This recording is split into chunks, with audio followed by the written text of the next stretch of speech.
Et comment ça va par ici? Eh ben moi ça va super bien.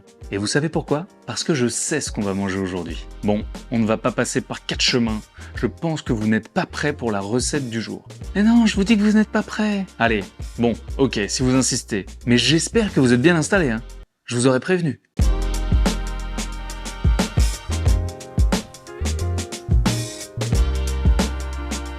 Ça va? Vous allez toujours bien? Vous avez bien vécu ce petit générique? On est d'accord que j'ai bien fait de vous prévenir. Si on n'est pas préparé, ça peut choquer tellement c'est waouh! Bon, j'arrête mes petites bêtises, concentrons-nous sur la recette, les guabao.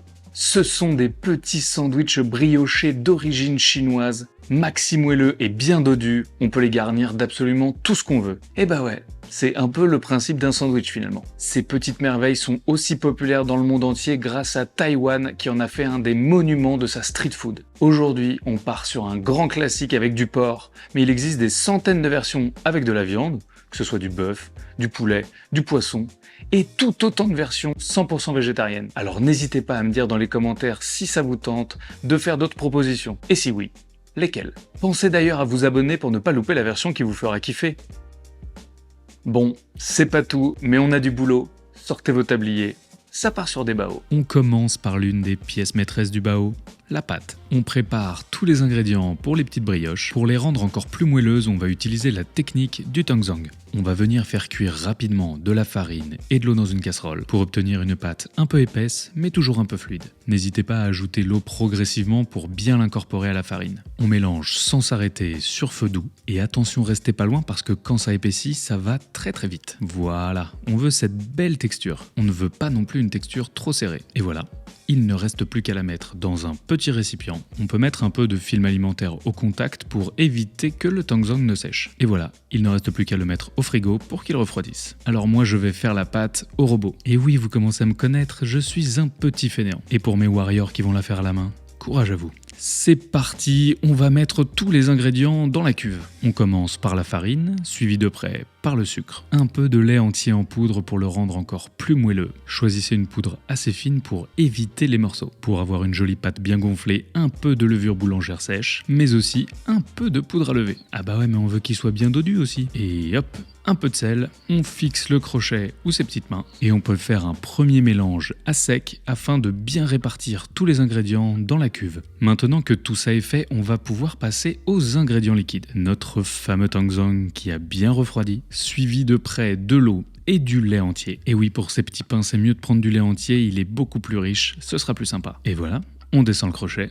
Et c'est parti. Une fois que c'est lancé, on peut ajouter l'huile neutre progressivement. N'hésitez pas à utiliser une petite maryse pour bien remettre les ingrédients au centre et avoir une boule homogène. Et maintenant, on laisse le robot faire le travail pendant 5 bonnes vraies minutes. Ceux qui le font à la main, n'hésitez pas à le faire pendant 10 bonnes minutes. On veut vraiment que tous les éléments soient bien incorporés et que la farine ait bien absorbé tous les ingrédients humides. On peut déposer cette petite merveille sur le plan de travail et la travailler en forme de boule avec ces petits mouvements circulaires. Vous allez voir, quand on prend la main, c'est ultra satisfaisant à faire. Alors ne soyez pas étonnés, la pâte doit être bien lisse, mais elle risque encore de coller un tout petit peu. Alors attention, ça ne doit pas non plus rester collé au doigt, mais ça reste une pâte bien hydratée. Vous pouvez mettre un peu d'huile dans le fond d'un récipient, on dépose gentiment la pâte, et maintenant on va la couvrir. Moi j'ai ces petits opercules bien pratiques, mais ça fonctionne avec du film ou avec un torchon. Et c'est parti pour 1h30 à 2h dans un four avec la petite lumière allumée. Ça permet d'avoir un endroit bien douillet pour qu'elle se développe. Oh là là, pendant ce temps-là, on va se lancer sur le porc. Comme je vous le disais, il y a plein d'alternatives, mais avec de la poitrine de cochon.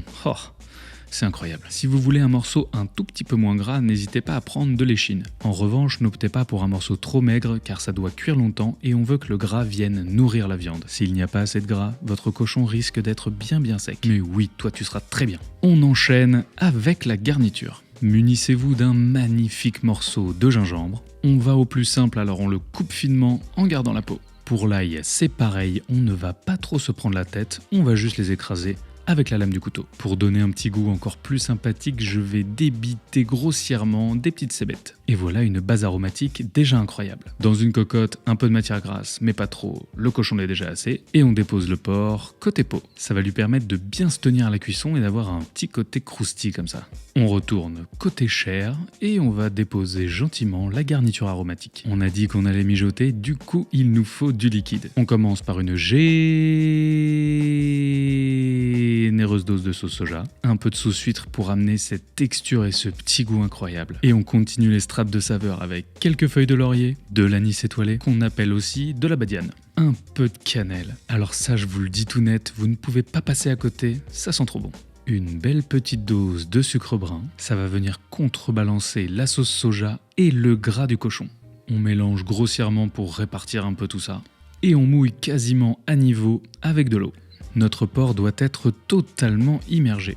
On adapte évidemment en fonction de la taille du porc et de sa cocotte. Un petit peu de poivre fraîchement moulu, ça ne fait pas de mal. On remélange un petit coup pour être sûr que les ingrédients sont tous bien incorporés. Et maintenant on porte le tout à ébullition. Ça va prendre quelques minutes, soyez patient. À partir de maintenant, je peux vous annoncer que l'odeur est totalement folle. On met sur feu doux. Et c'est parti pour 2 heures. Pour rendre ces bao totalement addictifs, on va se faire des pickles maison. Et on commence par laver ces petits concombres. Mais vous n'êtes pas obligé de vous en foutre partout. J'ai choisi des baby concombres, mais ça fonctionne très bien avec des adultes. On enlève les 2 petites extrémités et on va venir les tailler assez finement. Pour l'épaisseur, c'est vraiment comme vous le sentez. J'aime bien entre 1 et 2 mm, ça permet de garder un joli petit croquant. Attention à ne pas les faire trop fins car avec la saumure qui est chaude, ça va les cuire et trop les ramollir. Vous pouvez ajouter les herbes fraîches de votre choix, mais moi je vais mettre de la nette. Le goût se marie parfaitement avec les concombres. Pour les épices, j'ai mis des baies de Sichuan vertes, mais n'hésitez pas, faites-vous plaisir. On met le tout dans un petit pot qui résiste à la chaleur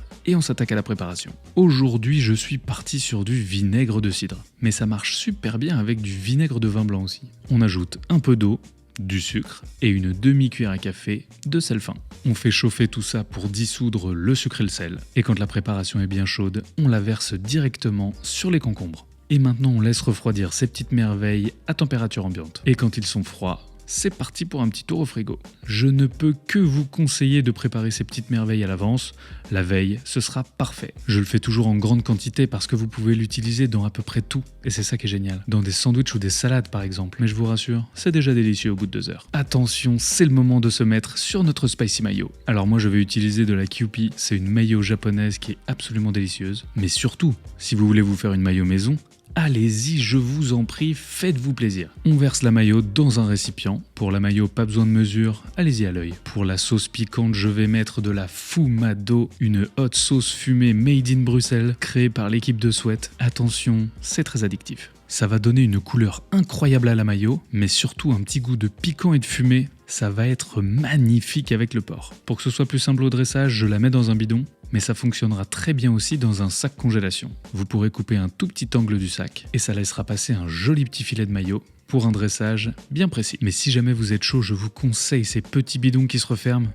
Trop pratique. On continue la mise en place avec cette petite poudre de cacahuètes, ça va faire danser les papilles. On fait torréfier au four des cacahuètes pendant un quart d'heure à 180 et on les laisse totalement refroidir. Pour la suite, vous pouvez le faire au mortier ou au couteau, mais je vous conseille de la faire au mixeur. On verse toutes les cacahuètes et on va donner des petites impulsions. Si on mixe en continu, les cacahuètes vont rendre de l'huile et ça va devenir du beurre de cacahuètes. J'aime bien avoir des gros bouts, des petits bouts, de la poudre, c'est super agréable en bouche. Pour pimper tout ça, on ajoute un peu de sucre et évidemment du piment d'Espelette. J'adore le piment d'Espelette. Ça va apporter une couleur merveilleuse et une saveur irrésistible. On mélange tout ça à la cuillère et il ne reste plus qu'à le mettre de côté. Il est temps de se mettre sur le dos de notre pâte à bao. Oh lolo, elle a parfaitement doublé de volume. Moi ça a mis 1h30, mais n'hésitez pas à attendre 2 heures s'il faut. On enlève simplement le petit opercule. Et regardez comme cette pâte est déjà bien structurée. On va pouvoir la débarrasser sur le plan de travail pour la travailler un peu. Et oui, l'idée ici, ça va être de chasser tout l'air. Ça peut vous paraître étonnant, mais ne vous en faites pas, on va les faire regonfler après. Donc on prend ses petites mains et on pétrit la pâte. On appuie avec la paume de la main en poussant vers l'avant, puis on fait un quart de tour. Vous allez voir avec la mémoire musculaire, ça va venir tout seul. En la retravaillant, la pâte va redevenir un peu irrégulière, mais le but ici, ça va être de la repétrir jusqu'à ce qu'elle redevienne bien lisse. Vous vous souvenez des petits tours de main ? Eh ben on peut en refaire un peu. Ça va nous permettre de retrouver une belle boule. Regardez-moi, élasticité parfaite. Pour diviser la pâte, moi je la coupe jusqu'au centre une fois, ce qui va me permettre de l'ouvrir et ensuite de la rouler en boudin. Je trouve que c'est beaucoup plus simple pour diviser en petits buns, car une fois que vous avez la bonne taille, à l'aide d'un coup de pâte ou d'un couteau, vous avez juste à découper. Le plus important, c'est d'essayer de faire des bouts réguliers pour qu'ils aient tous la même taille. Ça permettra une cuisson plus homogène et évidemment, esthétiquement, ce sera plus joli. Maintenant, on reprend toutes les petites extrémités des morceaux qu'on vient de couper et on les ramène vers le centre. On dépose ensuite la boule dans le creux de sa main et on fait des petits ronds. Le but, c'est d'avoir une pâte bien tendue. Et je pense que vous me voyez venir, mais on répète l'opération avec tous les pâtons. Mais vous allez voir, c'est très satisfaisant de les rouler sous les mains comme ça. On ne veut pas que la pâte sèche. Alors, dès que vous avez fini un pâton, hop, sous un film plastique ou un essuie humide. On va les laisser pousser quelques minutes et pendant ce temps-là, on va se découper nos petits papiers cuisson. Vous pouvez commencer par plier le papier, ça va permettre de faire les lignes de découpe, que vous n'aurez plus qu'à découper avec des ciseaux. Rassurez-vous, on arrive à la dernière étape avant la cuisson, le façonnage des baos. On va donc réécraser une dernière fois nos jolis petits buns pour en faire des formes un peu ovales. Ça va permettre d'avoir des brioches un peu plus grandes et de mettre plus de garniture. Et ça, on apprécie. Pour éviter que ça accroche, on peut badigeonner avec un petit peu d'huile neutre. Munissez-vous d'un pinceau pour faire ça, ce sera vraiment plus simple. Pour le pliage, vous pouvez mettre une petite baguette et une fois que c'est replié, on peut la retirer. On dépose le bao sur sa petite feuille de papier sulfu et on le laisse gonfler sous du papier film pendant qu'on s'occupe de tous les autres. J'utilise un rouleau à pâtisserie parce que je trouve ça beaucoup plus simple, mais vous pouvez le faire à la main ou avec une bouteille de vin par exemple. Et hop, un petit coup d'huile, le coup de la baguette, on replie et on la retire. Sur le papier sulfu, et on laisse gonfler.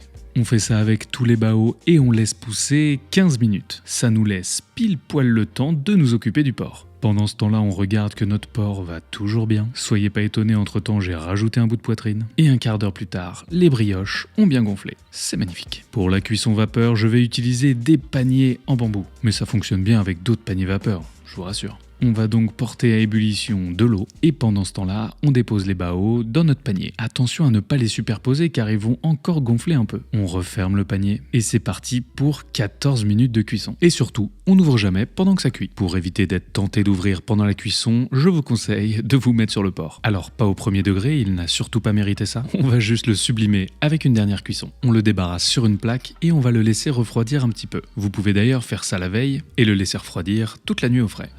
Regardez-moi cette couleur et cette texture. Maintenant l'idée c'est de les découper pour qu'ils tiennent dans les baos. Moi j'aime bien faire des tranches en forme de carré car ça permet d'en mettre plus dans chacun des baos. Et au niveau de l'épaisseur, il faut que ce soit plutôt fin, mais pas trop non plus, sinon ça va se disloquer. Regardez-moi cette cuisson, on dirait déjà des petits bonbons. On découpe toutes nos tranches et on les met de côté. Alors je peux vous dire que si vous les goûtez dès maintenant, c'est délicieux, mais on va les emmener un cran plus haut en les laquant dans la poêle. On les fait donc revenir à feu vif pour créer une petite croûte bien gourmande. Quand ils sont cuits des deux côtés, on peut ajouter 2 belles louches de notre bouillon de mijotage. Pour concentrer encore un peu plus les goûts, j'aime bien rajouter un peu de sauce soja, de la sauce huître et un peu de sucre. Maintenant, il faut faire réduire tout ça. La préparation va épaissir et caraméliser, puis enrober délicatement nos jolies petites tranches de porc. N'hésitez pas à monter un peu le feu, il faut que ça chauffe. La préparation doit être bien à pente. Vous voyez à quel point ça réduit ? C'est exactement ça qu'on veut. On coupe le feu et on laisse au chaud. La cuisson des baos est finie, les baos sont cuits, on peut enlever le panier de la casserole et laisser refroidir à couvert. Quand ils sont tièdes, on peut dresser 2 belles tranches de porc, un joli petit bouquet de coriandre, nos pickles de concombre, une généreuse cuillère de poudre de cacahuètes et notre magic mayo. Et voilà, vous venez de créer un petit coussin de bonheur. Ce qui est génial avec ces baos, c'est que vous pouvez ajuster en fonction de vos envies. Plus de pickles, moins de cacahuètes, encore plus de viande. Mais il y a un seul truc qui ne changera jamais avec ces baos, c'est que vous ne pourrez jamais en manger qu'un. J'ai beau vous avoir prévenu, même moi, je m'en remets pas.